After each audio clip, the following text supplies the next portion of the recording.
Konti na lang. Let's go. So, sakto, nandito tayo kay TJ. He gave me one of the few things that I needed for my reverse hollow sa Massachusetts. Thank you, TJ. Thank you. Enjoy. Meron ba kayong Destiny Drivers bulk? So, gusto ko lang Rev Hollow. Hindi ko ma-memorize. Articuno, Goldback, Purloin. Good morning. Ito naman yung box ni Mark. Ito, box ni Mark.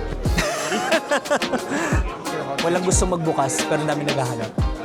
From N1 Card Shop. Ngayon ko lang nakita to. Shop number, hindi ko na alam. Itong reverse hollow na Articuno sa Destiny dapat. CCR Empire, shop number 5. Okay, may nakita tayong isang kailangan natin. So ito yung fun fact dun sa Pikachu. Ayun si paring Gengar, oh. Andun din si Psyduck, hello. Tondo Cartel. So ngayon, bibigyan niya tayo ng fake card para sa community binder.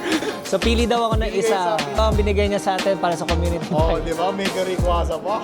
Pikachu Zekrom. Ay, sorry, gusto ko yung Gengar. Gengar na bigyan mo sa akin. Gengar. Okay, itong Gengar. Thank you. Thank you, brother.